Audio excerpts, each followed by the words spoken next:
Let's get right into it. Today, we're not just, reading some ancient scripture. We are literally unpacking one of the oldest, most binding legal documents in human history. Welcome to The Explainer. We're diving deep into Deuteronomy 29.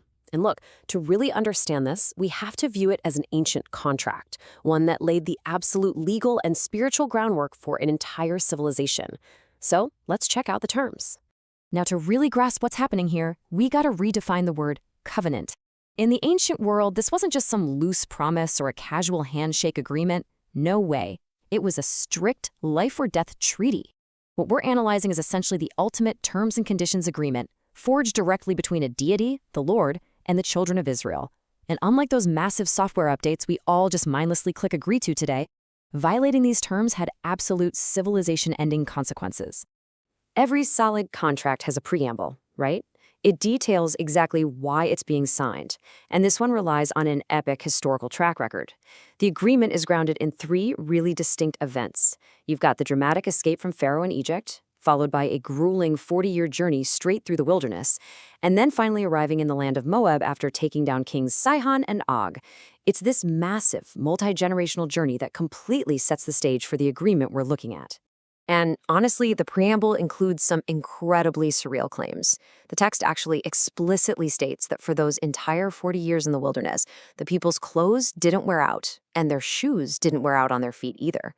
I mean, talk about the ultimate sustainable fashion, right? It also specifies they didn't eat regular bread, and they drank no wine or strong drink.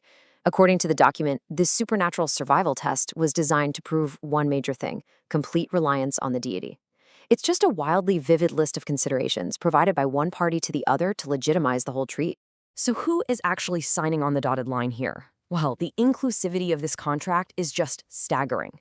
It legally binds absolutely everyone standing there that day. We're talking the captains, the elders, the families, and even the laborers doing the heavy manual work, from chopping wood to drawing water.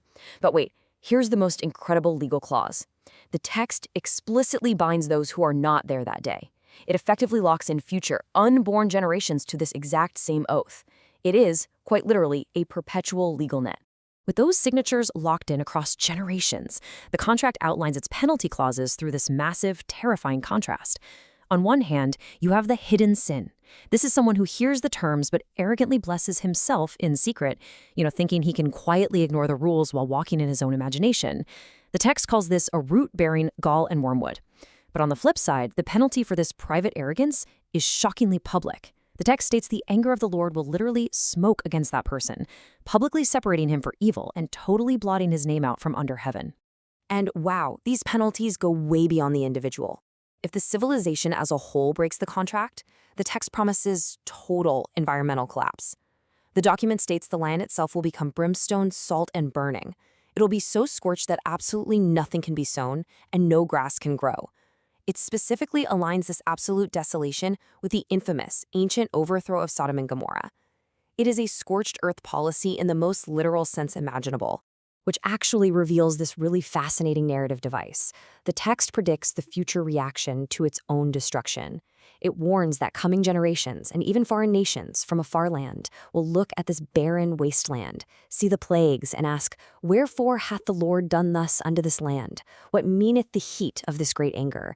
And the answer they're given points directly back to one single inescapable fact: they forsook the covenant. So after all these intense apocalyptic warnings, the chapter reaches its philosophical climax with a truly profound realization. The secret things belong unto the Lord our God, but those things which are revealed belong unto us and to our children forever.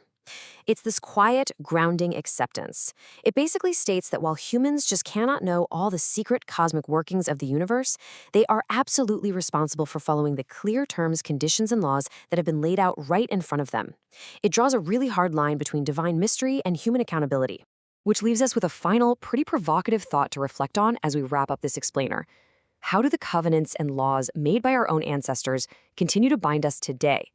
Because just like the unborn generations bound by this ancient text in the plains of Moab, our modern societies are built on constitutions and social contracts forged long, long before we were even born. It certainly makes you think about the invisible agreements we live under every single day, doesn't it? Thanks for joining me on this dive into the text.